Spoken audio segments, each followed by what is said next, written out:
Hello and welcome to AACN's second National Faculty Meeting.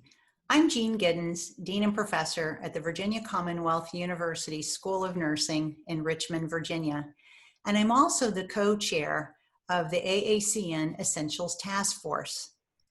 Last year, we came to you with the first National Faculty Meeting to get feedback from the work that we had been doing on the essentials.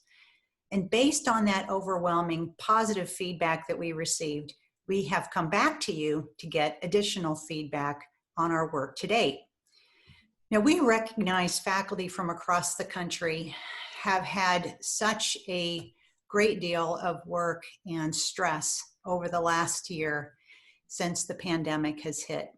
We know that you are tired, and we know that coming to another meeting is just another time commitment. But with that in mind, we hope that this meeting will be succinct and helpful.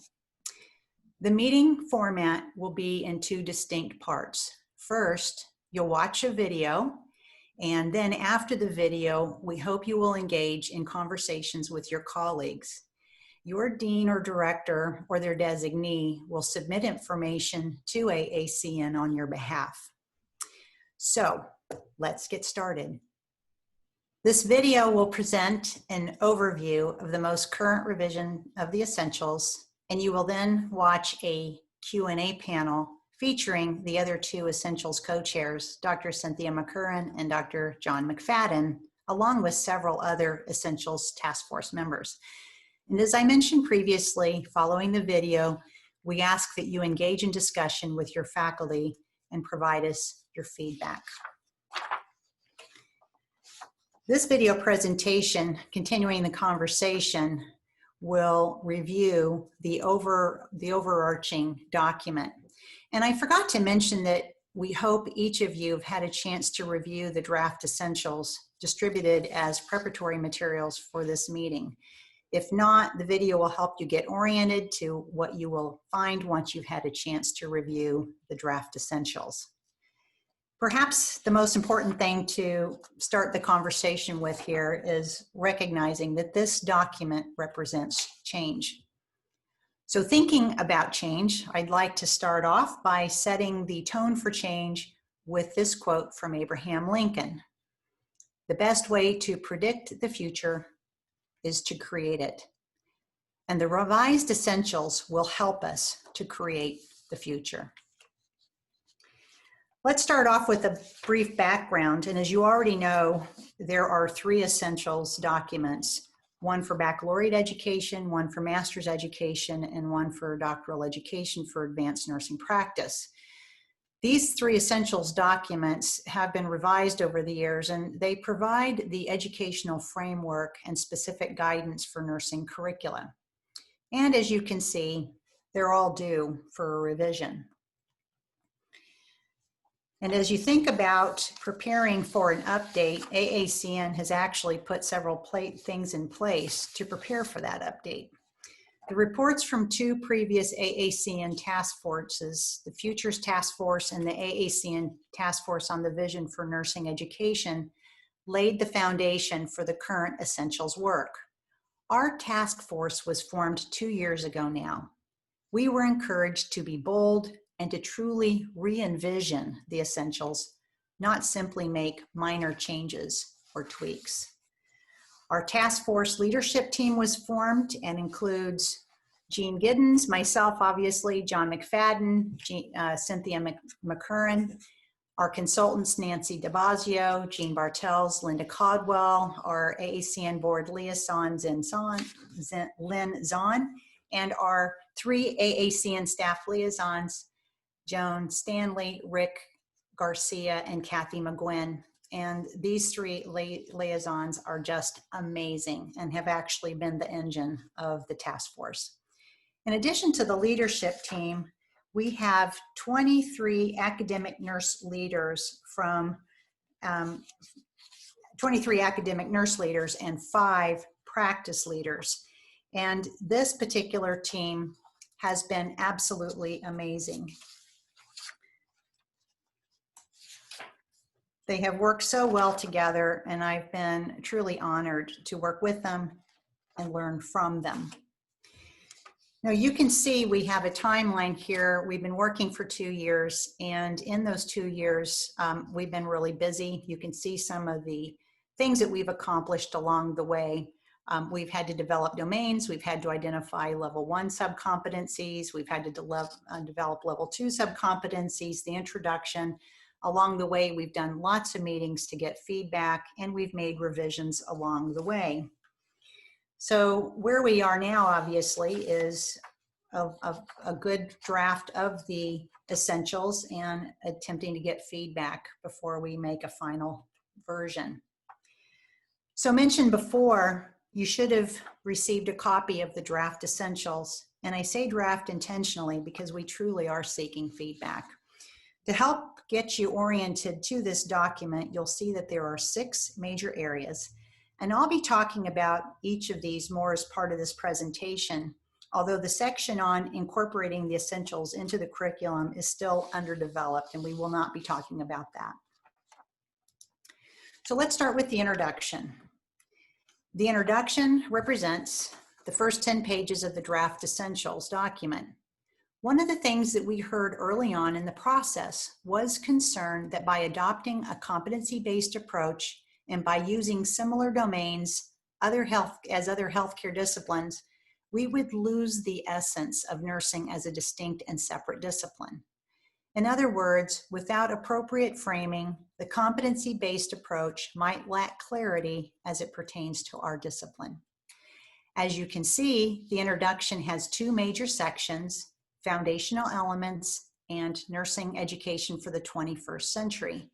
And you can see the various topics within each of these sections. And although I won't go into the details of all of these topics, the point that I can't emphasize enough is that the importance of this introduction provides the necessary context for which to incorporate the competencies found within the document for implementation within our nursing programs. So please do take time and review this section carefully. Now, the next major section of the essentials is the domains and the concepts. The domains are a group of like elements providing overarching structure and framework. And when we talk about the domains of competence, what this means is broad areas of competence that collectively constitute the general framework. We have presented the 10 domains before at previous meetings and received feedback, and we have made adjustments to the domains. So these are the 10 that we're currently using and under which all of our competencies now exist.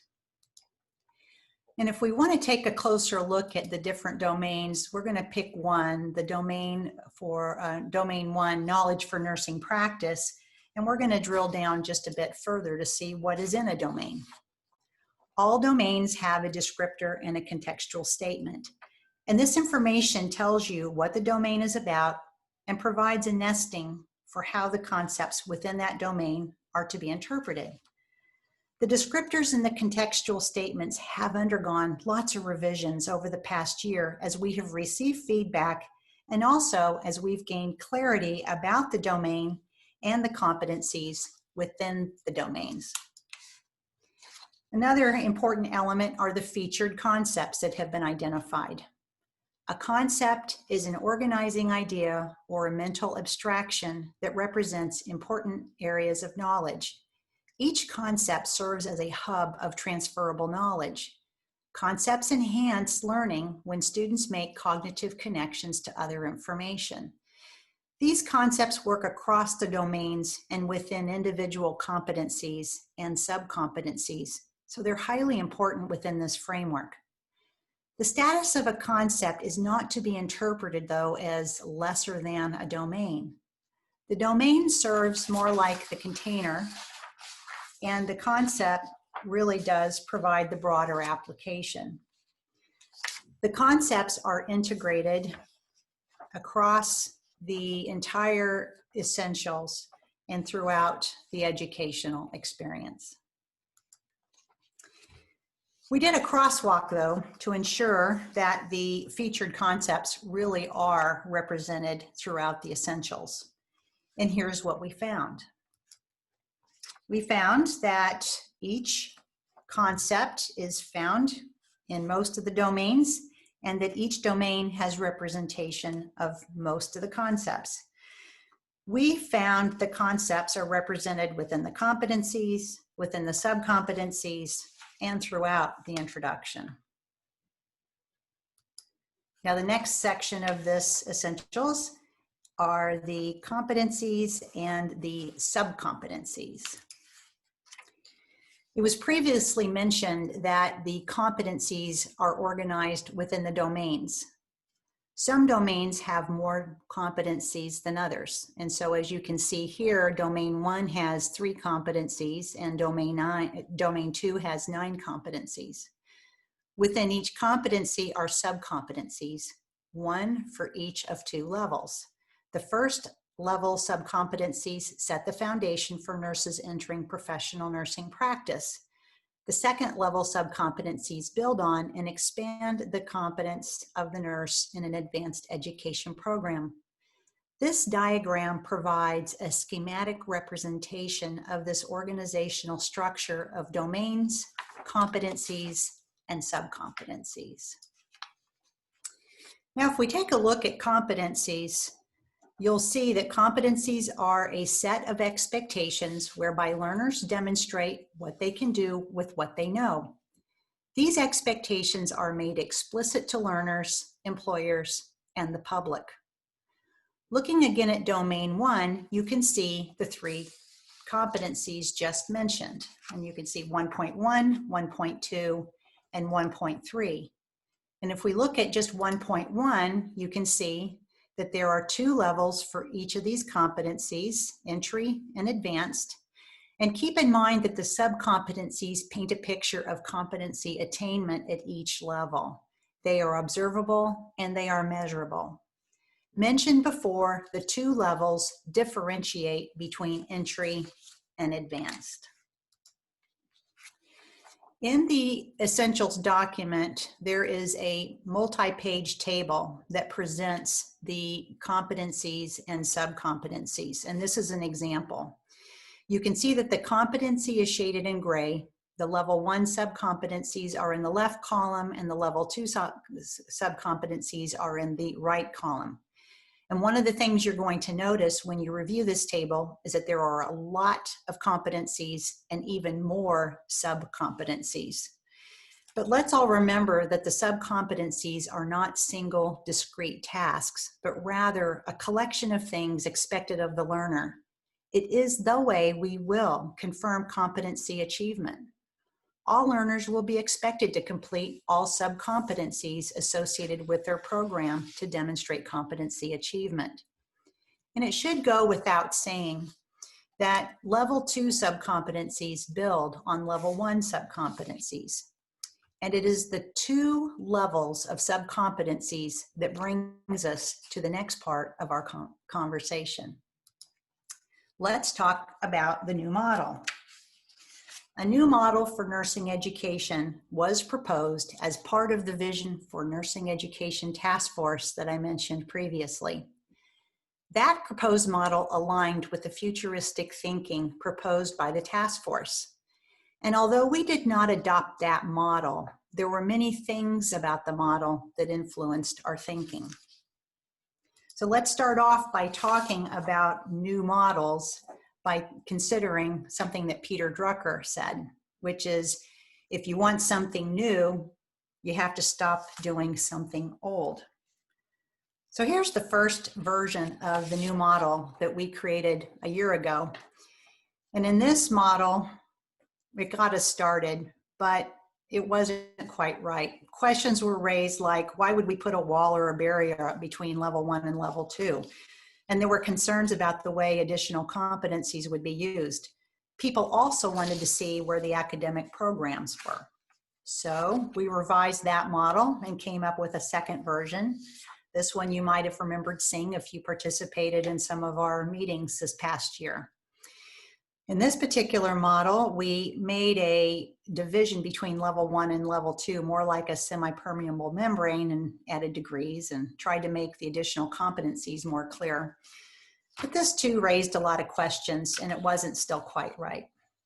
So that brings us to our current model, and you will see this model in the draft essentials.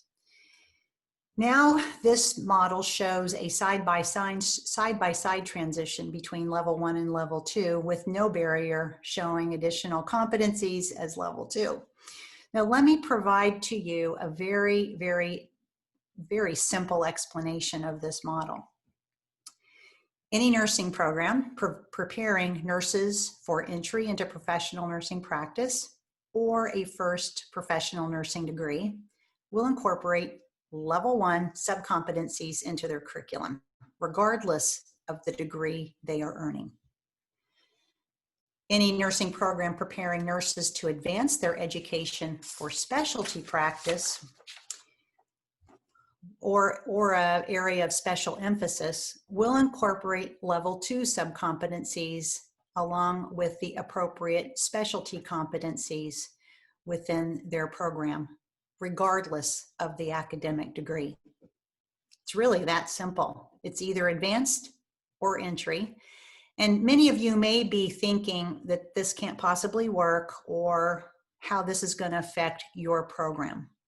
But before you get too caught up in this, let's all remember that we have been struggling as a profession to streamline the education process. A shift from 3 essentials documents based on degrees to 1 essentials document with 2 levels of competencies is at the heart of the disruption that we knowingly propose. Another way to think about this: programs that offer both bachelor's and master's entry will have 1 set of subcompetencies at the heart of their program. Programs that offer both master's and DNP for advanced education will use the level 2 subcompetencies at the heart of their program. Level 2 competencies are intentionally written for doctoral level, although programs can choose to align this level with master's degrees. Many master's degrees in nursing already require an excessive number of credits compared to other disciplines. And although the bulk of the curricula will focus on learning and demonstrating achievement of competencies, the differences in degrees earned will be based on the number of credits and additional coursework, institutional requirements, and specialty competencies used in the program. We propose, and what we have heard from our practice partners, is that we will emphasize competency achievement. Now, you may be wondering what this looks like to use competencies in your program. Important to point out, the competencies are used or integrated across and within the curriculum. The domains, competencies, and concepts serve as the central foundation for the curriculum and program assessment plan, but are not the courses themselves. They are used to craft learning activities and assessments across multiple courses and contexts. Competency achievement is not a one-and-done approach, that the competencies are incorporated in multiple contexts and with increasing degree of sophistication as the learner progresses. Adoption will require intentional and deliberate assessment of current programs. And a way to think about application and curriculum can be gained by looking at the 2 examples shown on the screen. At the top, you can see an example of a baccalaureate, traditional baccalaureate program using the level 1 core subcompetencies. And you can see that those competencies go across the 4 semesters of that particular nursing program. And on the bottom, you can see an example of using the 2nd level core subcompetencies and along with the specialty requirements. This example shows a BS to DNP curricula using the essentials.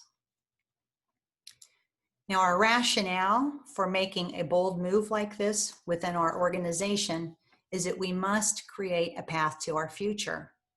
Our current world of nursing education is messy, but we have normalized it. The newly envisioned essentials is not creating the mess. We've already got that covered. But our challenge is to create a new document that meets us where we currently are and will take us to a new future state. But let me give you some examples of what I mean by our current mess. This is an example of the current AACN nursing programs that are reported. And you can see that there are 4 types of programs for baccalaureate, 4 programs for master's, 2 DNP and 2 PhD. And also you can see that there are 3 different entry points to the nursing profession. And this is just for AACN schools. And our practice partners tell us, well, we don't know what your product is. And then if we look at just nurse practitioner education, just NPs, you can see that there are 4 options within 2 degrees and a certificate program. And then there are 7 areas of specialties. No other health discipline does this, and it confuses our stakeholders. And we hear from our practice partners that they don't know what our product is. This is Jerry Mansfeld, Chief Nursing Officer for Mount Carmel Health System, and he is on the board of directors for AACN and has become recently engaged with our work. And this is how Jerry conceptualizes our current state. Program variability leads to inconsistent outcomes, noting that he does not gain an understanding of what an applicant will be able to do based on their academic degree. It's Jerry's assessment that the 2 levels of competencies shown in the yellow arrows will lead to consistent outcomes despite the variability of programs. In the future, it is envisioned that applicants for nursing positions will have a professional portfolio that will include information about their license, their degrees, their competencies, their certifications, and other stackable credentials. It is the information in that latter group that will be an effective mechanism to communicate the capabilities of job applicants. In thinking about what the future holds for nursing education, we can learn a lot from trends. This slide shows a 2-year comparison of enrollment and graduation, shown in yellow for enrollment, blue for graduation, for 5 programs. And you can see that RN to BS and PhD programs are down. And you can see that master's enrollment is up, but only slightly. And it's the DNP enrollment that has had significant growth the last 2 years. This is actually a pattern that we've seen for multiple years with DNP enrollment. Then if we look at just master's enrollment, what can we learn about what's been happening here? Again, looking at 2 years, you can see the growth areas and the attrition within master's enrollment. And you can see that the largest growth is nurse practitioner and midwifery and informatics, but you also see notable drops in nurse anesthesia, clinical nurse leader, and clinical nurse specialist. And it's important to note that nurse anesthesia enrollment is dropping in master's programs because nurse anesthesia has shifted to the doctoral level. And now looking at DNP enrollment, most of you are probably aware that the DNP enrollment has grown steadily over the last decade, with PhD enrollment remaining relatively flat. The steady growth of DNP enrollment has been fueled by several position statements starting in 2004 by AACN and other organizations that have specifically called for advanced practice nursing education to transition to the clinical doctorate. AACN is aware of the PhD enrollment and has been looking for ways to enhance PhD education. AACN also recognizes that a flat PhD enrollment has been an unintended consequence of the large DNP enrollment. But as a reminder, the essentials do not apply to PhD education. Now this slide shows trends to come. So previously we were looking at what has happened, and this slide gives us a view of what will likely happen in the future. This slide shows the number of schools that are either planning new programs or in the process of closing programs in 2018 and 19. If you look at the far right column, this shows you the net difference. This slide shows the degree programs with the largest gains and the largest losses of schools offering these programs. And as you can see, our NWS and Master's Nurse Practitioner programs are declining or will be declining, and second degree Master's and post-baccalaureate DNP programs are on the rise. This, of course, will probably translate to changes in enrollment. So we recognize there are a lot of changes taking place, and the re-envisioned essentials needs to be relevant for today and for the future, whatever that future is, or however that future unfolds. So here we are in 2020, and we hope this work will adapt to future changes. Thinking about the future of educational priorities in 10 years or even 20 years, it's hard to know exactly what will happen, but we hope that the essentials will help us navigate those changes. So if we think about our current state, this is a slide you saw earlier, the emphasis is on academic degrees, and the proposed revised essentials can be applied to this current state. Oops. Sorry about that. But what if our near future state, we collectively conceptualize nursing education as entry into professional practice and advanced nursing education practice, and begin to strengthen the streamline the degrees offered? The proposed revised essentials will support such a change and shift, should it occur this way. And what if we look at the far distant state? And what if nursing really could become focused and clear about the education of nursing professionals and achieve a future state that looks like this? The proposed revised essentials will support such a future shift should it evolve this way. And we're not saying it will evolve this way, but if it did, the essentials will get us there. So if we think about our timeline and next steps, obviously 2020 is just about up and we're finishing up getting revisions and stakeholder feedback. We plan to present the revised essentials to the AACN board in early 2021 with the goal of having it voted on by the AACN members in March 2021. And after the approval of the essentials, we will shift to implementation phase, which will no doubt represent significant effort. AACN is already in early planning process to determine the resources that will be needed for such an implementation. So in closing, it's important to remember that the essentials represents the discipline of nursing. The re-envisioned essentials and the model has been created out of the best thinking of multiple nurse leaders from academia and practice. The re-envisioned essentials represents an opportunity for future characterized by greater clarity as it relates to the expectations of graduates and a more disciplined approach to nursing education. This model adopts to our current state of nursing education, and perhaps more importantly, provides a path for an evolving trajectory of nursing education. And it might be helpful to think about the fact that Abraham Lincoln said that the best thing about the future is that it comes one day at a time.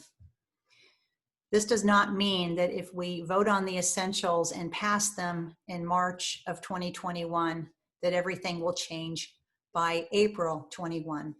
What it means is our members will have taken the first step to create a great path, a robust path for the future of nursing education. So we hope that you are willing to be on that journey with us. So I'm now going to turn this video over to Dr. Cynthia McCurran and Dr. John McFadden for the next part of this video. Thanks, Dr. Giddens.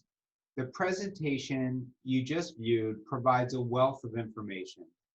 We've also sifted through numerous questions, many similar and related, that were submitted to us for clarifications.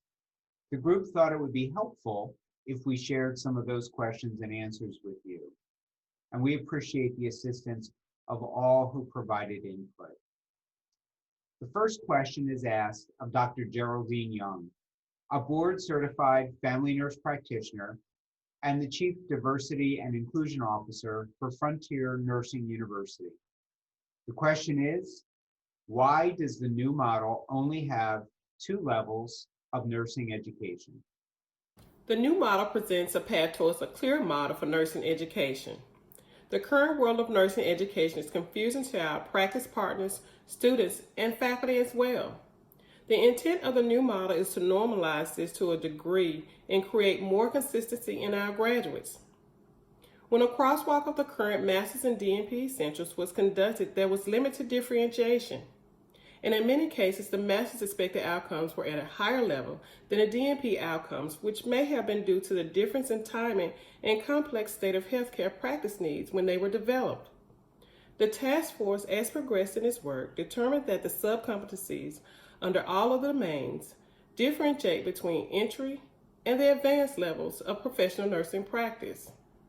Question 2 will be answered by Dr. Connie Miller, a certified inpatient obstetrical nurse and clinical associate professor and chair of general nursing and health education division for the University of Arizona College of Nursing. The question is, how will the BSN and generic entry-level master's programs differ? The new model focuses on competencies and what the graduate is prepared to do with what they've learned rather than the degree earned. The new Essentials delineates competencies and subcompetencies necessary for entry into professional nursing practice. All programs preparing graduates for entry into professional nursing practice will use the Level 1 entry-level subcompetencies. Students in RN to BSN programs may have attained some of the Level 1 subcompetencies in their initial education program or in practice. However, they will be expected to demonstrate attainment of all Level 1 subcompetencies and integration into their practice prior to graduation with a BSN degree. Master's entry-level programs, or generic entry programs as they're sometimes referred to, in addition to preparing graduates with the entry-level subcompetencies, may include additional courses and requirements to meet the institution's or the school's requirements for awarding a master's degree.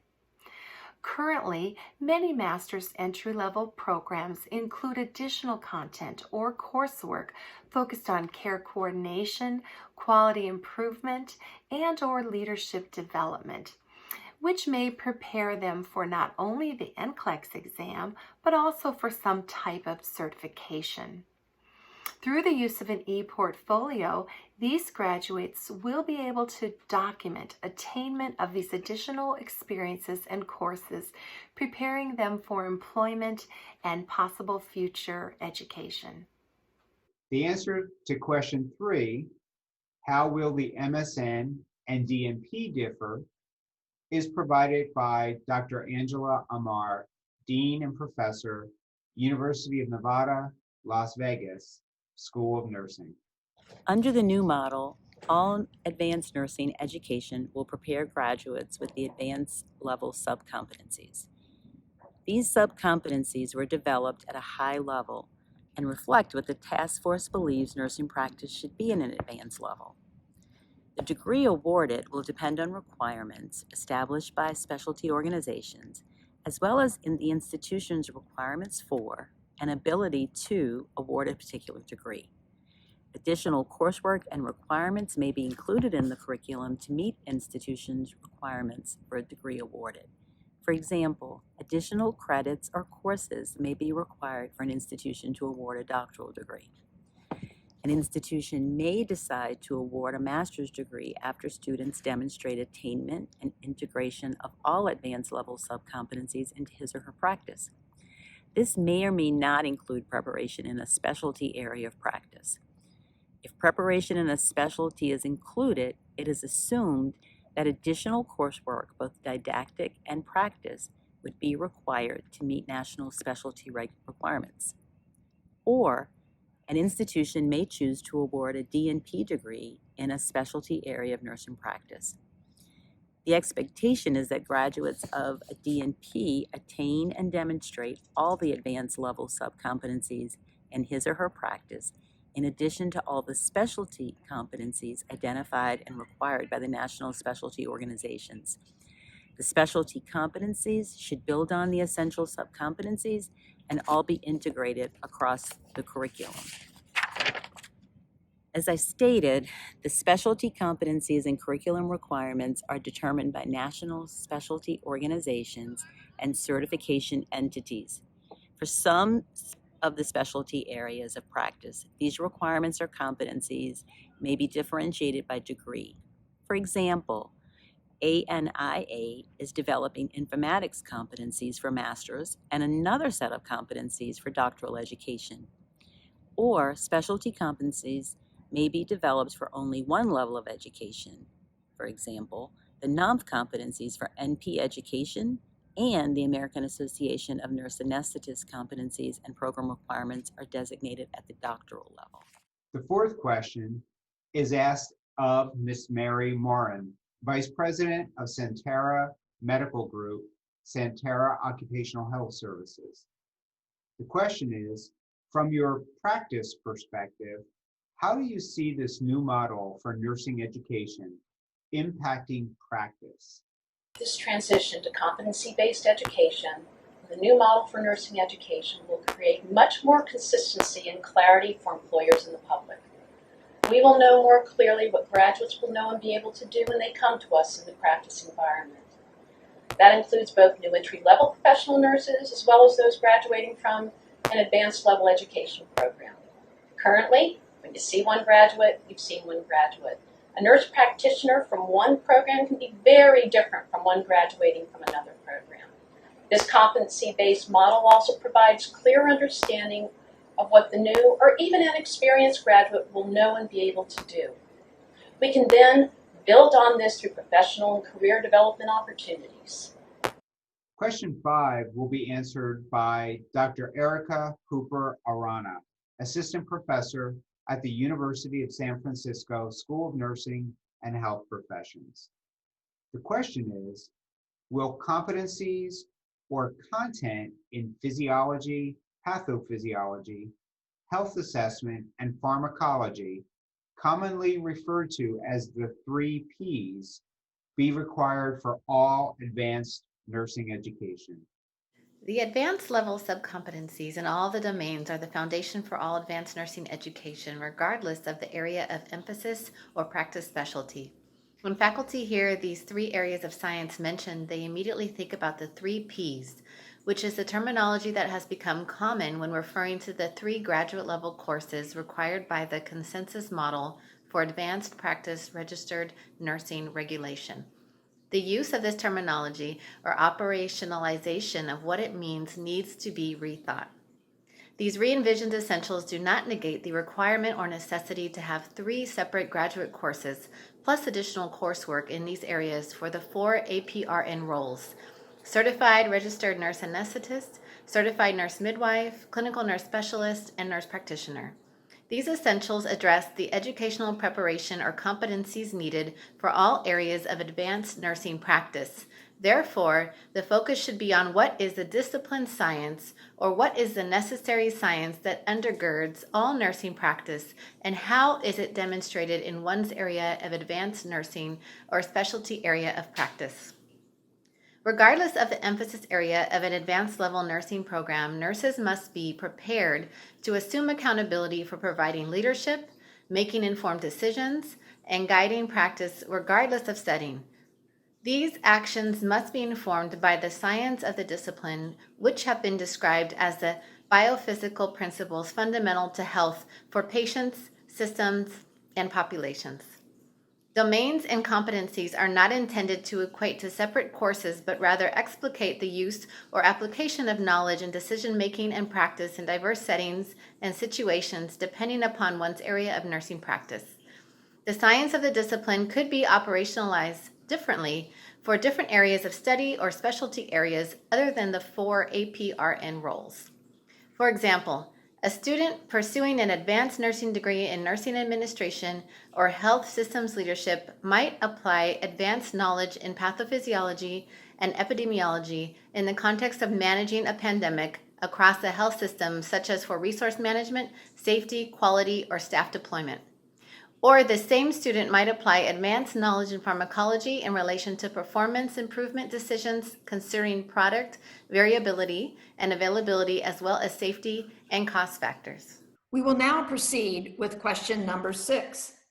The respondent for this question is Dr. Kim Litwack.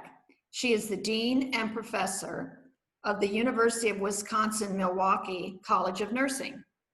And her question is, how will the new competencies and sub-competencies be assessed? Will there be a universal assessment tool? The biggest change in the transition to competency-based education will be the need to reevaluate how and when students are assessed or evaluated. Assessment will need to be done differently, using a variety of methods and formats, as well as in different settings over time. Assessment cannot be done through a checklist or through one objective exam. Developing competence requires that the learner is able to repeatedly demonstrate that competency effectively in a variety of contexts, being consistently attentive and adaptive to the nuances each situation presents. Competency domains are sets of statements that describe the competencies that a learner will be able to demonstrate at the end of a set of learning experiences. Taken collectively, the competencies should paint a picture of what the graduate is able to do with the learning he or she has experienced and acquired. Assessments should not focus solely on one sub-competency. Rather, they should encompass multiple competencies and sub-competencies across multiple domains. Assessments need to reflect the environment, population, setting, and context in which the student is practicing. The toolkit being developed to supplement the essentials and facilitate implementation will provide an overview of competency-based education and guidelines for assessment. Examples of different ways assessments may be used and what they may look like will be provided. However, there will not be a universal exam or series of standardized examinations to assess the essential competencies. Question number 7. Dr. Vincent Hall will provide the response to this question. He is the director of the Masters in Nursing programs at Walden University School of Nursing. The question is, what resources will be available to us as we transition to the new essentials? The Essentials Task Force has developed a template for a toolkit that will supplement the new essentials. The electronic document will provide recommendations and additional information and resources on competency-based education and each of the domains for the 2 levels of education. Because it will be an electronic document, the toolkit will continue to evolve. It is proposed that it will provide learning materials, suggested content, and resources for each domain. The task force has identified certain groups or individuals who have agreed to assist in populating the toolkit and may be reaching out to others for additional input. A series of webinars and conference sessions also will be planned to support the faculty, practice partners, and others in the implementation of the new essentials. Question number 8. Dr. Jacqueline Barber, Dean and Professor of the Morningside College School of Nursing, will be providing a response to the following question. Will the new essentials recognize other specializations or areas of practice? The intent of the new essentials is to provide a solid foundation for nursing education for entry into professional nursing practice and all areas of advanced nursing practice. The intent is not to delineate specialty areas of practice. The competencies and requirements for preparation in advanced specialty areas of nursing practice are delineated by nationally recognized specialty nursing organizations. Graduates of a DNP specialty track are expected to be prepared for national certification in the area of specialty practice as appropriate and when available. It is expected that as healthcare changes, there will be new areas of specialization that may evolve to meet these changes or needs. However, no matter what the area of specialization is, it should be built on a strong foundation for nursing as defined by these new essentials. Question number 9. Dr. Linda Caldwell, a consultant to the AACN Essentials Task Force, will respond to the following question. How will the rollout of the new essentials impact accreditation and licensure? The Essentials Task Force leadership team has met with the leadership of both the Commission on Collegiate Nursing Education, CCNE, and the National Council of State Boards of Nursing. The task force is planning additional opportunities for discussion with CCNE and with other nursing regulatory entities, including licensure, accreditation, and the certification organizations. Although the Essentials Task Force does not have formal representatives from many organizations, 2 of the consultants to the Essentials Task Force have extensive experience with CCNE. As past chair of the CCNE board, I believe the new essentials will allow accreditors to focus more on the outcomes of the educational experience rather than the processes. The task force understands that you are interested in knowing when it would be required by CCNE for accreditation. There is a statement crafted by CCNE in the Frequently Asked Questions document posted on the AACN Task Force webpage. However, to summarize, the answer to the question depends on several factors. Once the AACN membership approves the new essentials, the document would need to be reviewed by CCNE, which is the autonomous accrediting arm of AACN. CCNE is governed by a separate board of commissioners, which has the authority to approve CCNE policies, procedures, and the standards, including adoption and approval of the new essentials. The CCNA Standards for Accreditation of Baccalaureate and Graduate Nursing Programs 2018 went into effect on January 1, 2019, and currently requires the existing essentials documents to be incorporated. CCNE reviews and considers revisions to its accreditation standards every 5 years or sooner if needed. The next regular review of the accreditation standards is scheduled to begin in 2022. However, the CCNE board may decide that an earlier review is necessary, but would provide notice when the accreditation standards are under revision and will seek input from its community of interest throughout the revision process.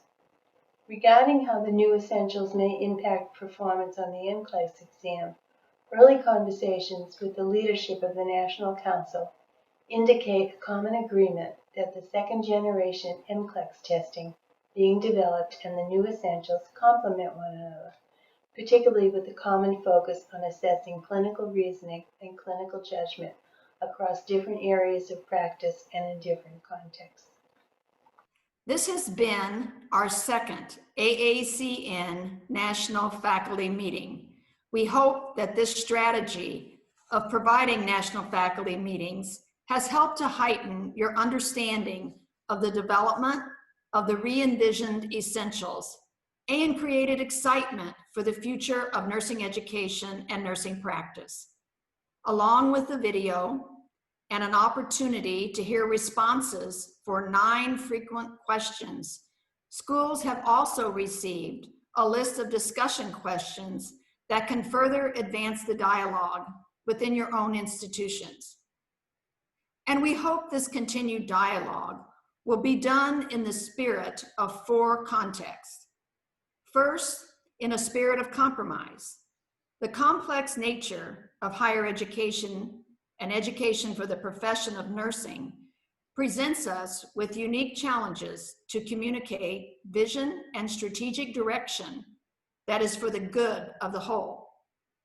To come to consensus on the essentials for nursing education requires a shared understanding for the vision and a spirit of compromise. The second context is recognition that the future of higher education is rapidly evolving, and as a profession, we must follow. One expert in higher education recently reflected, the movement over the last 10 to 15 years to democratize access to education is going to win out. It will begin to erode what we think about as higher education today. For the future, things like the degree will no longer hold sway. Competencies, giving people opportunities, will hold power. That's going to force us in higher education to rethink how we're organized, to rethink what we value, and to rethink our infrastructure. A third context is recognition that the re-envisioned essentials represents more than change. The chances of getting what we want increase as we become clearer about knowing what we want. Do we want a better version of now, which is change, or something new? Something new is transformation, an assertion that our actions today will create our future for tomorrow. And last, what do we want? The task force has heard from many voices and engaged in careful listening from the view of educators and practice partners across all sectors of healthcare and the country. We know there is a collective desire to position the profession in the light of all that characterizes our professional identity. Data reported in the 2010 IOM Future of Nursing report revealed that among 1,500 stakeholders that responded to a survey, that 87% felt that nursing would have little to no influence on healthcare reform. The same stakeholders expressed a strong desire for nurses to have influence across multiple variables associated with healthcare reform. And when asked, why then do nurses not have influence? The barriers that prevent were cited as the media depiction and stereotypes, poor compensation, our multiple levels of education, education that does not compare to physicians, that we have no strategic vision, that we have few leadership opportunities, we have no united voice for the profession, we have a focus on illness rather than prevention, and we do not generate revenue, and we're not decision makers. These kinds of perceptions make what we want clear, and the re-envisioned essentials bring us to a shared vision for the profession, guiding education and practice. I would like to end this National Faculty Meeting with a quote from Dr. Marge Wiggins. She is the Chief Nursing Officer of Maine Medical Center and a practice partner on the Re-envisioning the Essentials Task Force. And she said, after listening to everyone, the responses that we've heard, it was obvious to me we were missing the root cause of the issue. We are trying to fit our new essentials to the past, and it doesn't work. It will never work. Once we identified the two levels, we have set the course for our dialogue. And a good dialogue it is for us to have. If anyone can fix our fragmented, disjointed, and confusing path to a license and advanced degree, it's AACN and our members. That being said, it's going to take bold leadership. At our core, we are nurses, and we are peacemakers and want everyone to be happy. This, however, is disruptive innovation. Everyone won't be happy, but we must be brave and proceed. It may be bumpy, but we will serve the profession for decades to come. On behalf of the entire task force for re-envisioning the essentials, we thank you for your engagement in the National Faculty Meeting.